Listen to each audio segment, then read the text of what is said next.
Welcome to episode 42 of the RebelRebel podcast. I'm your host, Michael Dargy. In this episode, I'm hanging out with Christopher Hunt, one of the founders of the Black Radish Theatre Company. We talk about starting a theatre company, performing a seminal work like Waiting for Godot, what it takes to work full-time in the arts, and I even learned the difference between a Clawhammer Banjo and a bluegrass banjo. Who knew?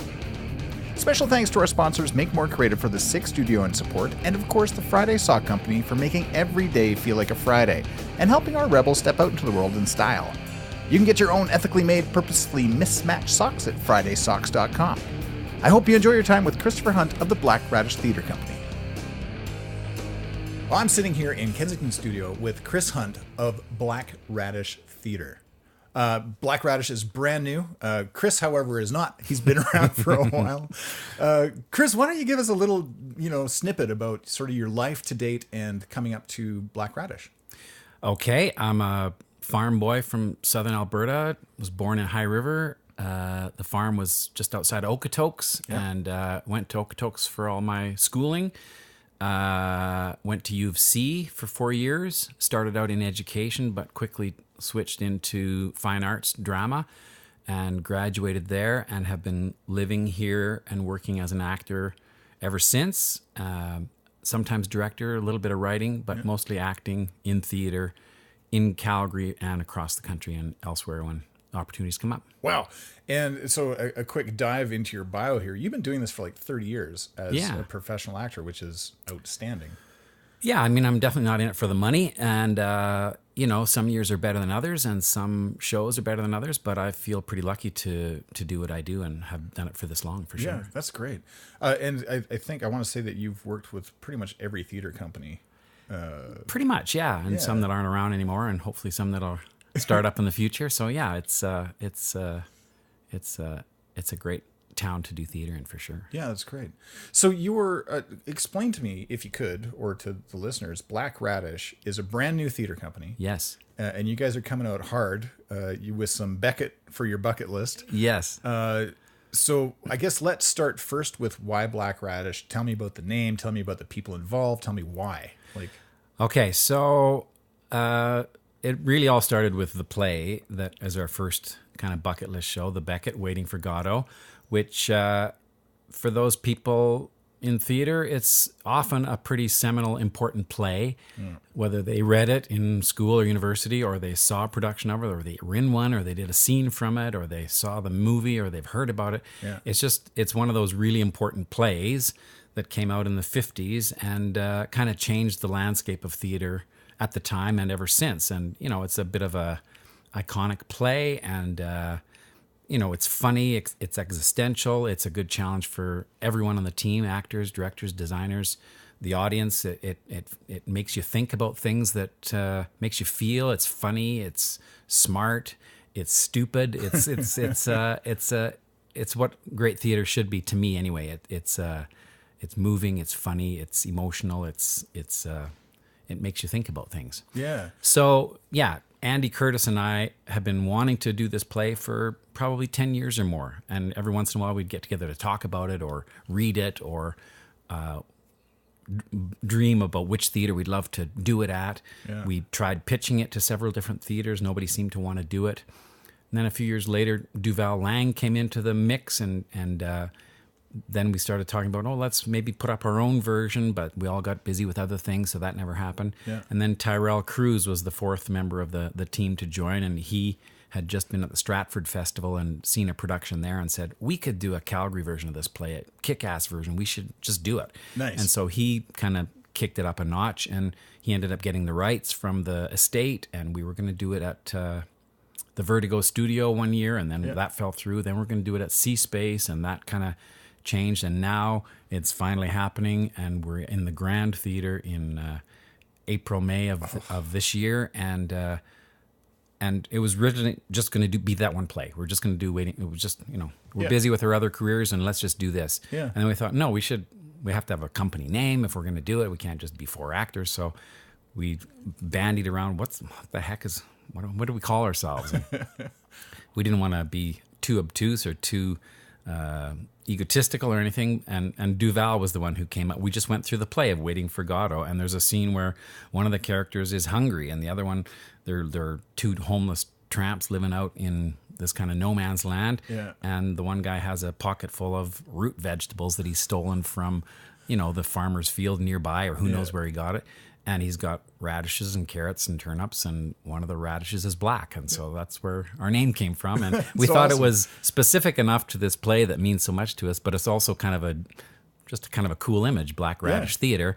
And, it makes you think of, I don't know, something from the ground, something earthy, something homegrown, something maybe with some humor or grit or something to it. It also makes you think of something like soul pepper, black radish. Like there's some cool associations, and the name seems to stick, and people seem to like know what it is. Not like what's the name of the theater? Like Black Radish. Yeah, Yeah. And you guys have a great logo too. If I could be so bold, because I love design. Well, yeah, our friend Hugh Short, who's been helping us out with all the photography. He's amazing, and he is a trained architect and a designer, and he's the one who gave us a dozen things to choose from, and we whittled that down, and he ended up with this one. And it's cool. If you look at it, it looks like a radish, but it's also just an iconic symbol, but it's also got a little Calgary Tower in there. It's smart. I love it. Yeah, no, it's great. Smart guy too. And speaking of Hugh, you're also working with Ralamy,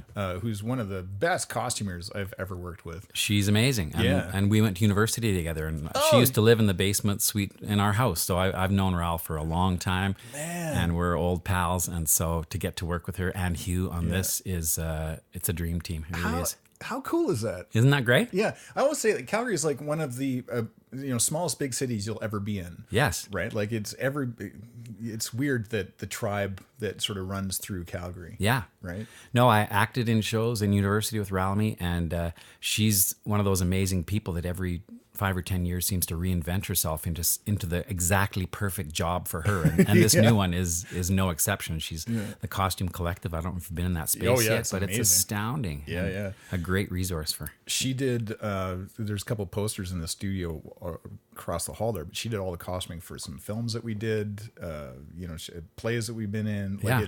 She's outstanding. No. So you've got a great cast and support group, which is also incredible. You've got the Grand. Yeah. And I mean, for people that don't know, the Grand, Fred Astaire was on those boards. The Marx Brothers. Yes. Right? Sarah Bernhardt. I got chills just thinking about it. I know. Because when I had Tony McGrath on the show a while back. Did you? Yeah. Huh. And that was so fun. But just talking about the history of that building and just, to put up a production on that stage. I mean, it's what, 1912? 1912. Man. Yeah. It's fantastic. I'm just so happy for you guys to have that space. No, we feel very lucky, and we're, now one of the new resident companies of there, with the Making Treaty 7 people. And it's nice to see so many other groups being able to use that theater again, and it's been revitalized in a great way. Fantastic. So you do have a bucket list of sort of great plays that you want to put on with Black Radish. Well, we kind of do and we don't. I mean, Duval Lang started Quest Theater back in the day. So he's had some experience starting a company and running a company. Yeah. But that was a long time ago that he stepped away from that. But we all wanted something to dig into and have as a kind of a passion project on the side to all our other busy and exciting projects that we'll keep doing. So I don't think Black Radish will, in the near future anyway, be like a full season of plays programmed. I think, it'll be a project by project thing. And we've got shows that we hope we'll be able to bring to life down the road. We talked about remounting Mesa by Doug Curtis, which is another great Calgary playwright who was the founding director of Ghost River Theater. Oh, wow. And Mesa was one of his early and biggest hits. It premiered at the High Performance Rodeo in the year 2000, I think, and went over to the UK a couple of times, and it's been picked up by other companies. It's a beautiful play about a 40-ish guy who takes his wife's 93-year-old grandfather from Calgary down to Mesa, Arizona, where his retirement trailer is, and just like a buddy movie for the stage. Cool. It's a beautiful little show. So it's been a long time since Calgary has seen that, so we'd love to bring that back at some point. Yeah. John Morrell, famous Calgary playwright and theater guru, has written 2 new one-act plays that we've read and would be happy to add to the canon if that happens. So yeah, we've got a couple of maybes, but right now our focus is on this Beckett Waiting for Godot. Yeah. So that's gonna keep us busy, and then when the dust settles on that, we'll make plans for down the road. Oh, that's good. So I've got so many questions for you that are all over the map. So let's stay with Waiting for Godot. You originally saw this play. You said you saw the Keith Johnstone version back in the 80s. I think it was 1980, just before I started my university career, and it changed my life. It changed a lot of people's lives that saw it. It was all the things that good theater should be, and I since found out that Keith Johnstone had a long and personal history with Samuel Beckett. Yeah. He saw the original English production in 1955 in London. Yeah. And it changed his path. He became a playwright. Interesting. A year later, he met Samuel Beckett. Yeah. And was invited into his rehearsal hall. And, so he knows the guy and the material and that world really well. So it's been great to pick his brain and learn from him and those guys. For sure. Have you talked with Keith? Yeah. Really? Oh, yeah, that's great. We went over to his house, Tyrell and I did, and talked to him for an hour or two and just picked his brain about pitfalls and traps and things about this play that he recommended, and it was incredibly valuable. And I've since transcribed those notes and shared them with the rest of the team. And, amazing. He's a great resource. Like how many people are left in the world who had a personal relationship with one of the world's most famous writers? Right. And he lives here in Calgary. It's amazing. Yeah. That's wild to think. What made it, if I could, what made it so important to you in the 80s? Like, what was it about that piece of theater that was so monumental for you, or for other people too, that you saw? Well, in talking with Keith, he said something that I think is very true about the play. It's like when he saw it as a young man in his 20s, he thought, this play is for me. Like, how did Beckett get inside my head? This is exactly it makes me think of my parents. It makes me think of my friends. It makes me think of the world that I live in right now. And now Keith says I'm in my 80s. And it's about me. It's about these 2 old guys it's about getting up in the middle of the night to pee. It's about, it's one of those plays that works for whatever situation you're in. If you're in war-torn Bosnia, if you're in South Africa, if you're in prison, where all these famous productions of the play have been done, it's hugely important for giving us a sense of purpose in life. What is life all about? Yeah. What is a partner relationship all about? What is meeting other people all about? It just makes you think. It's not one of those plays that you go, it's really a smart play, and I didn't quite get it. I didn't figure it out. It should be super simple and easy and make you think about your place in the world. And it's also very funny. Like, it's got gags. It's got physical bits. It's got vocal riffs. It's inspired by vaudeville, and which is, again, an amazing thing to be doing it in an old vaudeville house at the Grand. So yeah, it's got many layers, and it's easy to get trapped into it's an important play or it's just a funny play. Like, there's lots of it's slippery. It's not, there's only one way to do it. It's open for interpretation for us as actors and for the design team and for the director and for the audience. Like, everyone's got a piece in figuring it out. Yeah. And your director, tell me a little bit about her. Denise Clarke, world famous choreographer, dancer, writer, performer, founding core member of One Yellow Rabbit. Yeah. Now she's a published author. She's published a book on the techniques that the rabbits use and share in their summer lab that they've been running for 20 years or more. And she's in demand as a director and a teacher and a choreographer and an artist all around the world. So we're lucky to have her, and it's a huge get. Yeah, and she's super stoked to be playing with us. I mean, her and Andy have a long history with the rabbits, so there's a lot of shorthand that can go on in the room, and she's a really good. And with 4, middle-aged white guys, basically, it's nice to have a strong female leader in the room to Right on. whip us into shape. Yeah. Well, that's awesome. What's your take on your approach sort of as a company to tackling this thing? Well, we haven't, at this time, we haven't started rehearsals yet, so it's we're going to learn a lot in the next couple of weeks, but I think we just want to honor the play. Yeah. We don't want to treat it like a museum piece. Good. We want to make it about 2019. We want to give the audience maybe something to shake up their expectations about that play or that writer. We want to entertain people. It's about entertain. It's fun play, funny play. Yeah. So we want to cover all the bases and not slip into any of the traps and honor the work for sure. That's great. I want to come back to you because there's a thing that I'd read recently that you received this incredible award, the Harry and Martha Cohen Award. Yeah, huge honor. Huge. Damn. Yeah. That's amazing. And congratulations. First thank of all. you. That was just over a year ago, and just last week, this year's recipient was announced, and it's Denise Clarke. What? Wow, good company. Yeah, good company indeed. John Morrell is a former winner. Grant Reddick, like amazing Calgary-based theater people have. Sometimes it's a volunteer or a patron or a board member or something like it's. I forget what the official significant and sustained. Yeah, sustained contribution to Calgary theater community. Yeah, so it's basically an old timer award. Hey man, but green side of the grass. Yeah. Yeah. No,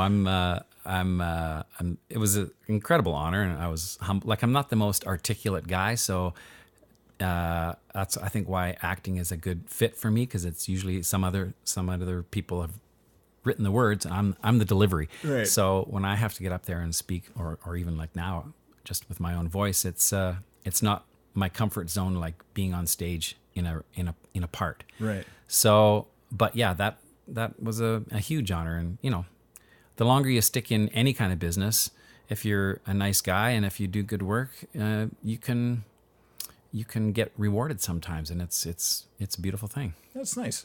Are you an introvert or extrovert? I would say I'm an introvert. Yeah. And I've always been a pretty shy kid, and I think theater is a great little outlet. I love the fact that it's a small team that put it on, and I can get intimate and friendly with the team, and I can do my thing in front of hundreds of people. And it might seem like an extroverted thing, but no, I'm definitely an introvert. Yeah, cool. What's your favorite role so far to date? Yeah, that's a question that comes up once in a while. And when I was quite young, I remember hearing somebody say, and I've just adopted it to my own, I always say the one I'm working on right now or the next one that's coming up. Because it's easy to fall into nostalgic mode and to go, man, that one play, that one part was so, and then to kind of focus on the memory of that or the disjointed memory of that. So I think I've been incredibly lucky, and I think what I love about the work that I've done is the variety. So it's not just the big stupid comedies, which I love. Yeah. It's the small dramas or the musicals or the new works or the classics or what. Like I love the fact that I get to do all those things. That's awesome. Let me rephrase it a little bit. Do you have a favorite character in that you resonated with, or that you look to bring into work maybe? I think I love being open and receptive and flexible and those kind of things. I think adaptable, being open to new methods, I think if people get stuck in, I like to always start my rehearsals this way, and I always like to warm up this way. Like I think if you can adapt your working methods to the piece you're working on, that opens you up to higher level of discoveries. Yeah, cool. Yeah. If you could go back in time and remember that moment that you decided to take this path. Now, there's some people They would be like, acting is a little, it's a little dangerous. Yes. You don't know, sometimes where your next paycheck's going to come from. Very true. Why did you do this, Chris? Well, like I said, it certainly wasn't for the money, but it's what fuels you. It's what feeds your engine. It's what gives you joy, and where your talent and comfort level is. And for me, that's this pocket that I'm in now. I originally thought I wanted to be a drama teacher because I had some great drama teachers in high school who opened me up to this world, and I got sent to the Drumheller Drama School at the time. Now it's morphed into Arts Trek, which is in Red Deer, but at the time it was in Drumheller, and there I met drama nerds from high schools all over Alberta who were there, and that was my tribe. I kind of this is it. These are my people. It's like a big light bulb went on.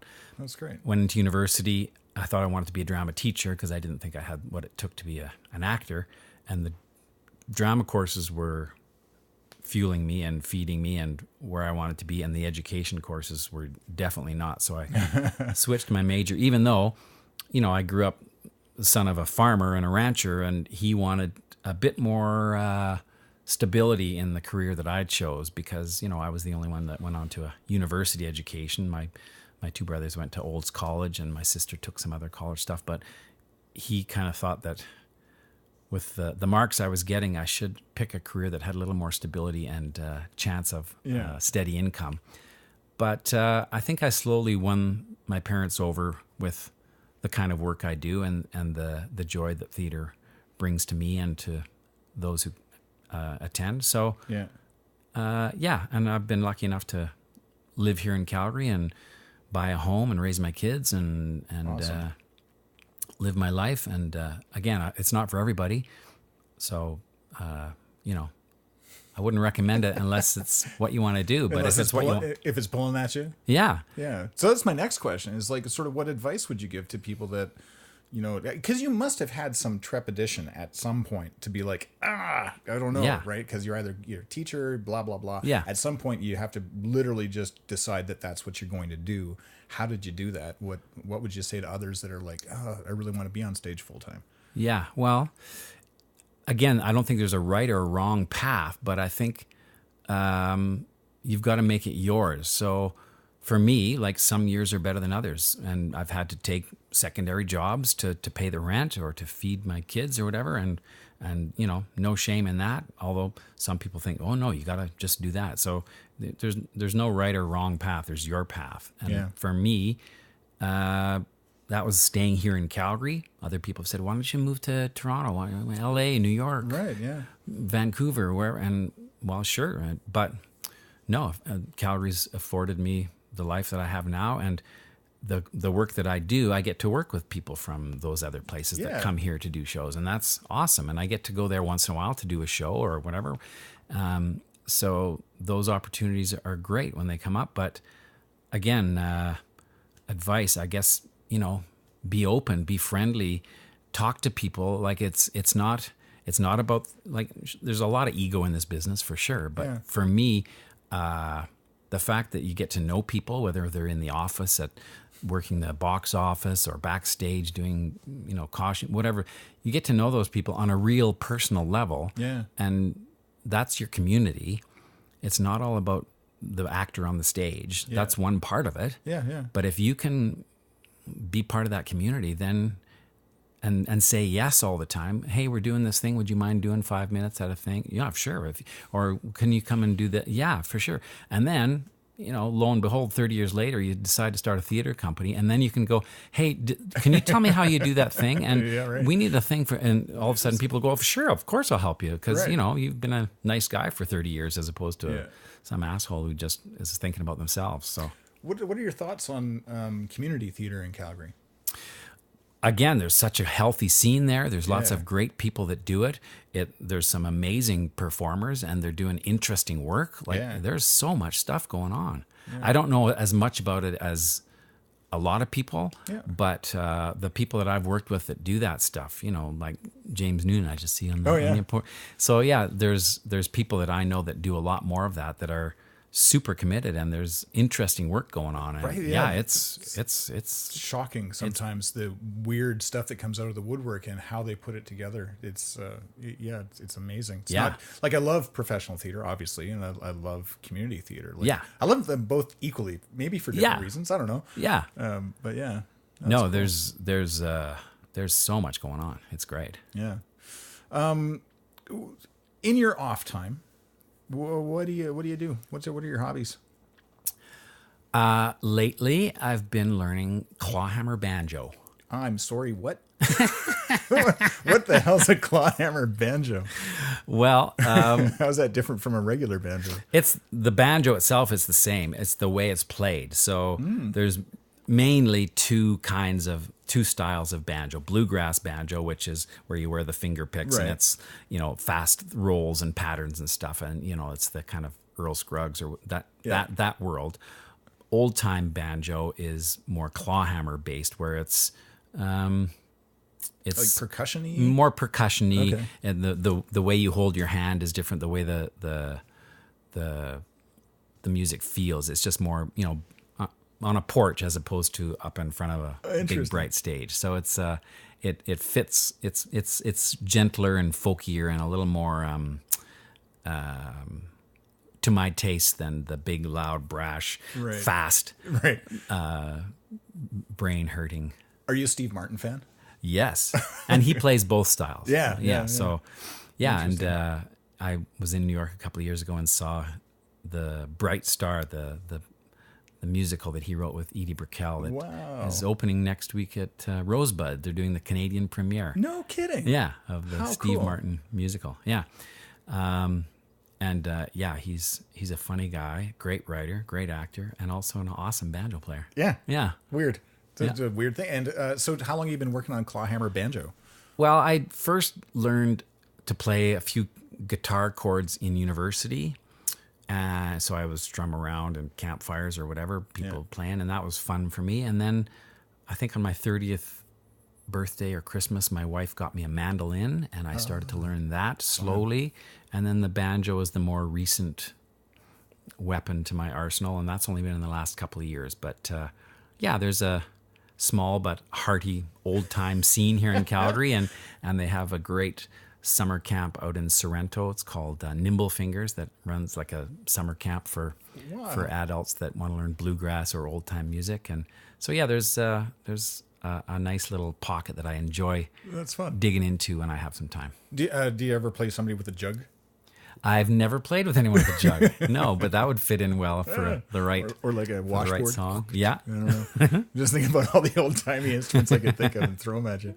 That's awesome. Okay, so clawhammer banjo. Yes. What else do you do? Love to travel. My family and I are big travelers. We took our kids to India for a month when they were in junior high. Oh, wow. Tell me And, about that. That sounds phenomenal. It was a great experience. We had done, the beach holidays and the, summer holidays or whatever, but we wanted to do some world traveling with our kids to show them the different... to show them how most of the world lives. Yeah. To show them it's not all about our culture in the mall or whatever. So we pulled them out of school for a month. Their teachers were all behind it, and we volunteered at an orphanage for 2 weeks. Wow. And we traveled for 2 weeks, and it took a long time to find an orphanage that wasn't hugely religious based. Yeah.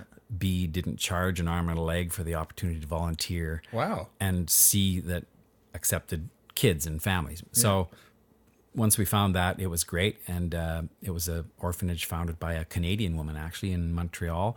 And my wife, Elizabeth, taught the women of the co-op how to sew like yoga bags and things for export to the West.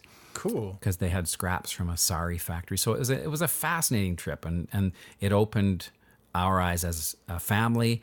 It opened their eyes as travelers, and since then they've become, like, my wife and our daughter are in the Middle East right now for 3 weeks, traveling, seeing the history, the politics, the food, the culture. Like, that's what we love. We love exploring different parts of the world. So that's amazing. And like, it's so good for kids to get that taste early, and yes, then, know It's one of the things I think we get caught up being in a bubble in North America. Yeah. And Canada, as you know, is an island in the sense that there's no other place like it. So, it's clean, it's friendly, it's, all those things. And the rest of the world isn't necessarily like that. And I shouldn't say it's dirty and not friendly, but it's very different than what we're used to. It's not so septic, or septic is the wrong word. Antiseptic. Antiseptic. Yeah.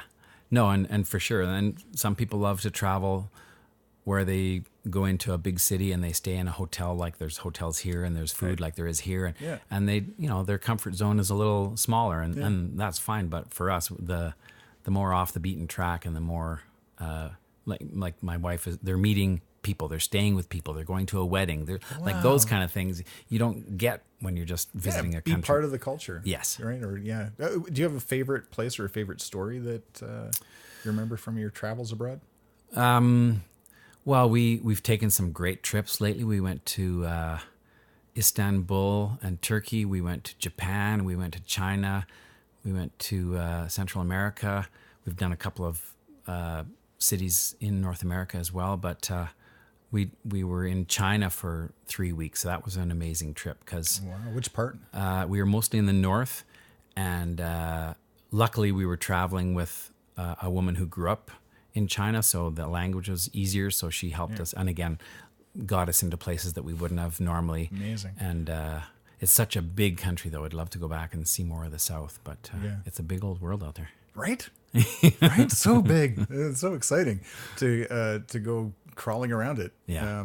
Do you scuba dive or do sports at all? Do you or do you hike? Like what's kind of your thing? Hiking sometimes, not hardcore, but I don't do the scuba diving thing, or I used to do a bit of basketball and volleyball, and once in a while I'll play on a little rec league or whatever, but nothing hardcore. But like to get out and about. What other roles are you going to be taking on this year besides?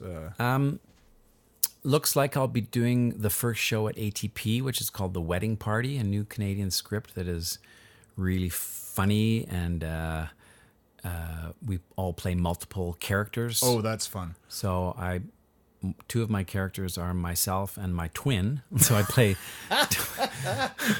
identical twins, and then there's lots, playing women, all that kind of stuff. So that'll be a fun challenge. Yeah. And then looks like a remount, kind of a tour of a play I did at Vertigo last year, Dracula: The Untold Story. Oh, is going to. How did I miss that one? Yeah, it's kind of a spoofy, fun version that's going to Kamloops and Prince George. So I'll be hitting the road a bit in the fall. Is it going to play here at all? I don't believe there's plans to remount it here in Calgary. That's too bad. And then it looks like I'll be in another Vertigo show later on in the season, and hopefully something with Black Radish. So nice. Lots of things come down the road. That is so cool. Yeah. Thank you so much for coming out and sharing your adventures and what you're up to. This is amazing. Wow, thanks. I don't feel much like a rebel, so it was coming on here. I had to kind of rethink it. But hearing you talk about, other guests you've had and the kind of things that you look for in guests, you are 100% a rebel, sir.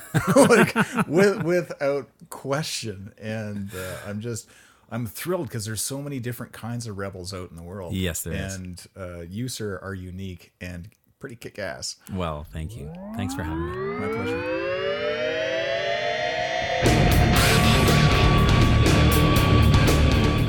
Hey, thanks for listening. Coming up next time is Kevin Gray. He's just not your everyday average interior designer. Kevin specializes in timber frame and log homes, and they're glorious. Don't miss an episode. Subscribe on Radio Public, Apple Podcasts, Spotify, Google Play Music, or wherever you get your favorite podcasts. Just search for Rebel Rebel. Until next time, I'm Michael Darkey.